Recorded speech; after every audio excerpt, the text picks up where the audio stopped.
नमस्कार, मैं प्रेरणा Sharma think tank पर आप सभी का बहुत बहुत स्वागत करती हूँ।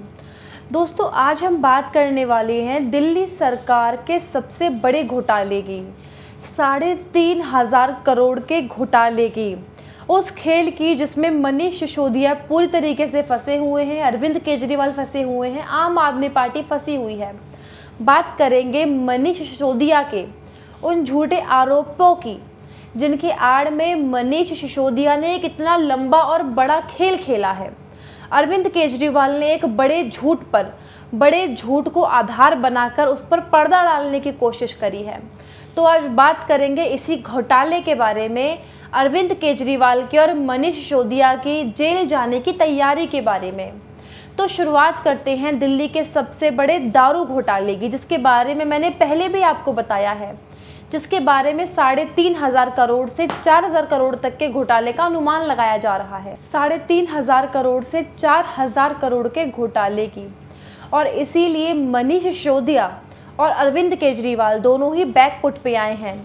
मनीष सिसोदिया ने सबसे पहले नई जो न्यू एक्साइज पॉलिसी को सबसे पहले उन्होंने कैसे कैंसिल किया, और किस तरीके से जब अब उन्हें लग रहा है कि ये फंसने वाले हैं, एलजी ने पहले ही इसकी सीबीआई जांच की मांग कर दी है, उसके लिए हरी झंडी दिखा दी है, तो अब हम भी सीबीआई जांच की मांग करते हैं। तो इस तरीके का खेल खेल रहे हैं ये दोनों। इसके लिए बाकायदा प्रेस कॉन्फ्रेंस किया गया, और इसके लिए मनीष सिसोदिया ने पूरी एक्साइज ड्यूटी का जो पूरा भी जो भांडा था वो उन्होंने फोड़ दिया किसी और के ऊपर।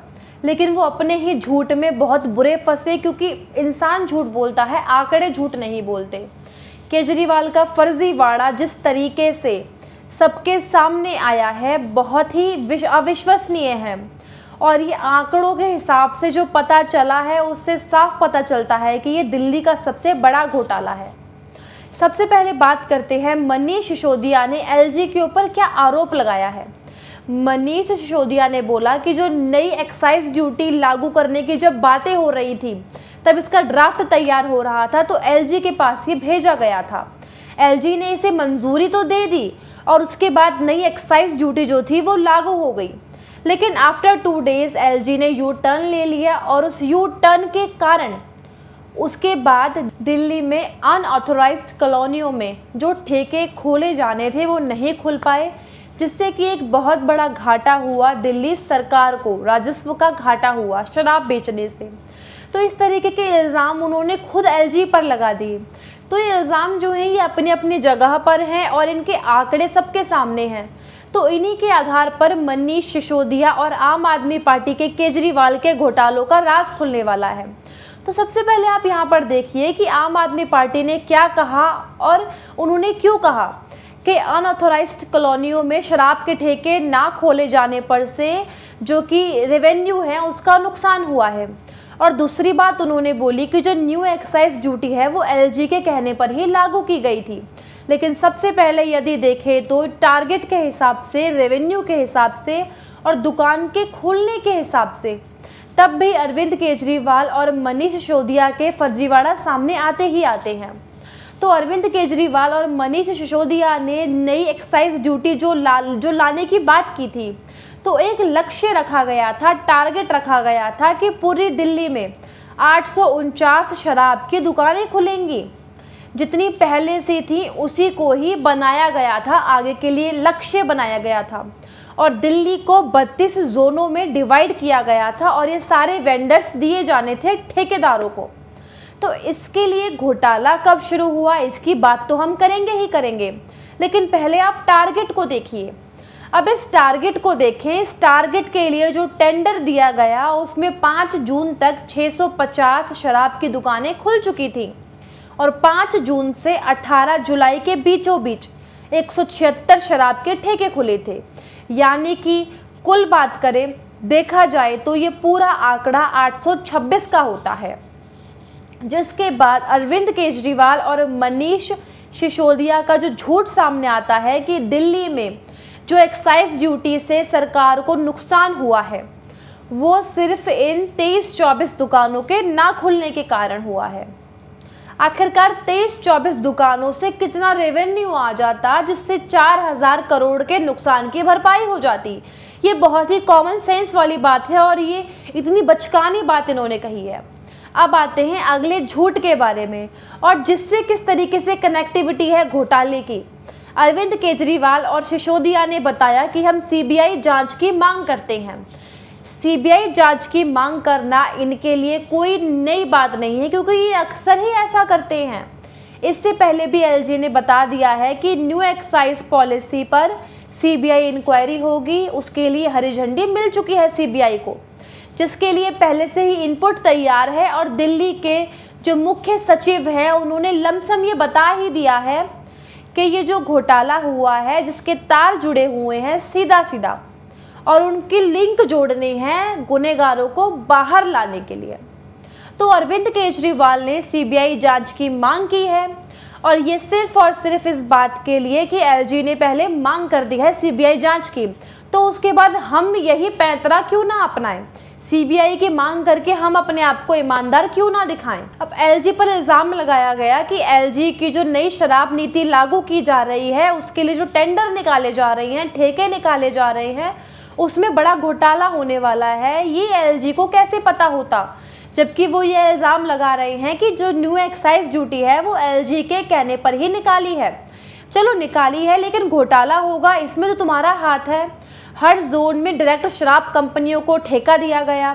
उसके बाद कई ब्लैक लिस्टेड कंपनियां जो दिल्ली में थीं जिनको शराब के ठेके देने से मना कर दिया गया था, जो पहले ही करप्शन में शामिल थे, भ्रष्ट थे, उन लोगों को ठेका दिया गया और उन लोगों से करोड़ों का कमीशन वसूला गया। इस तरीके का भ्रष्टाचार, इस तरीके का घोटाला जब वेंडर्स को लगने लगा कि करोड़ों देकर हमने ठेका दिया है और उससे फ़ायदा इतना नहीं हो रहा है, तो कुछ दुकानदारों ने लाइसेंस सरेंडर करना शुरू कर दिया और उस सरेंडर करने की जो प्रक्रिया थी वो तेज़ी से बढ़ती रही, क्योंकि दुकान खोलने के लिए जितनी लागत लगी थी उतना इनको रेवेन्यू नहीं आ रहा था। और आम आदमी पार्टी को, सिसोदिया को कितना पैसा दिया था केजरीवाल को, उसके हिसाब से शराब की बिक्री से उन्हें मुनाफा नहीं हो रहा था, इसीलिए उन्होंने अपने लाइसेंस सरेंडर कर दिए एक एक करके। अब शराब की बिक्री से किसी को नुकसान हो रहा है ये थोड़ा मुश्किल है, क्योंकि इतनी भीड़ दूध की दुकानों पे नहीं होती जितनी भीड़ शराब की दुकानों पे होती है। अब उसके बाद जो दुकानों के बंद होने का सिलसिला शुरू हुआ और दूसरी तरफ वहीं पर जो इन लोगों ने कमीशन लिया था उसको मिला जुला कर जो नुकसान हुआ था वो दिल्ली सरकार को बहुत भारी नुकसान हुआ है और उस नुकसान के चलते बहुत ज़्यादा नुकसान हुआ है और इस पर चर्चा करेंगे। आखिरकार ये 3,500 करोड़ रुपए का घोटाला कैसे हुआ, और जब नई एक्साइज ड्यूटी लाई जा रही थी तो दिल्ली सरकार ने ये एक टारगेट रखा था कि इस बार 9,000 करोड़ का मुनाफा होगा, ये दारू की नीति से, जो नई शराब की नीति लाई थी इससे। तो अब ये जो नया टारगेट रखा गया और कहा गया 9,500 करोड़ रुपए आएंगे इस नई एक्साइज ड्यूटी से, और आया कितना, अब चौंक जाएंगे आंकड़े सुनकर, क्योंकि दिल्ली सरकार को इससे करीब करीब 4,000 करोड़ का नुकसान झेलना पड़ा है, और वो भी उस समय में जबकि कोरोना की लहर ख़त्म हो चुकी है, किसी प्रकार की कोई मारामारी नहीं है देश में और लगातार शराब की दुकानें खुली हुई थीं। इस प्रकार का घोटाला किया गया केजरीवाल सरकार के द्वारा। दिसंबर से मार्च तक आम आदमी पार्टी की सरकार को 600 करोड़ का रेवेन्यू अबकारी से आया, जबकि अप्रैल और मई से 528 करोड़ का उन्हें रेवेन्यू आया। उसके बाद जून में 442 करोड़ और जुलाई में 421 करोड़ का रेवेन्यू हुआ, यानी कि पूरे दिसंबर से लेकर जुलाई तक जो रेवेन्यू हुआ है पूरा, जो एक्साइज ड्यूटी से जो रेवेन्यू दिल्ली सरकार को हुआ है उसका कुल आंकड़ा है 1993 करोड़ रुपए का। 8 महीने में करीब करीब 2,000 करोड़ का रेवेन्यू आया है, तो अगले 4 महीनों में कितना आ जाएगा आप सोच सकते हैं। इसी पॉलिसी के आधार पर सरकार शराब बेचते बेचते कितना मुनाफा कमाएगी, तो भी ज़्यादा से ज़्यादा 5,000 करोड़ का रेवेन्यू आ सकता है, क्योंकि जो तरीका है आ रहा था इस नई एक्साइज ड्यूटी के तहत उसमें लगातार घटोतरी हो रही थी। एक तो होता है बढ़ोतरी, इसमें घटत ही हो रही थी। तो इस तरीके की एक्साइज ड्यूटी थी। अब मनीष सिसोदिया की जेल जाने की बारी आ गई है, इसीलिए इतने बौखलाए हुए हैं, प्रेस कॉन्फ्रेंस करके बता रहे हैं कि नई एक्साइज ड्यूटी जो लाई गई थी वो एलजी की मंजूरी से लाई गई थी और एलजी ही इसके लिए जिम्मेदार है। जितना भी घोटाला हुआ है, यानी कि सारा के सारा जो घड़ा फोड़ रहे हैं वो एलजी के ऊपर फोड़ रहे हैं। अब तरीके ढूंढ रही है अरविंद केजरीवाल की सरकार कि किस तरीके से अपना जो पूरा किया कराया है वो किसी और के सर पे दे दिया जाए। लेकिन अब जो सीआईबी की जांच चल रही है उसमें दूध का दूध और पानी का पानी हो जाएगा। जो नए एलजी हैं उन्होंने 11 एक्साइज अधिकारियों को सस्पेंड कर दिया है और उनके ऊपर जिम्मेदारी डाली है एक्साइज डिपार्टमेंट के पूर्व कमिश्नर।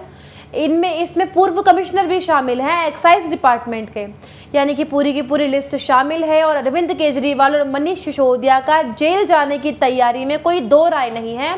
जुट जाएं तैयारी में जेल जाने की में, क्योंकि इनकी जेल जाने की तैयारियां जो हैं वो लगी हुई हैं और दूध का दूध और पानी का पानी धीरे धीरे होता जा रहा है। लेकिन आज के लिए बस इतना ही। आपसे अनुरोध है वीडियो को अंत तक देखने के लिए आप सभी का धन्यवाद। आपसे अनुरोध है वीडियो को अधिक से अधिक शेयर करें, लाइक करें और चैनल को सब्सक्राइब करना बिल्कुल ना भूलें। नमस्कार।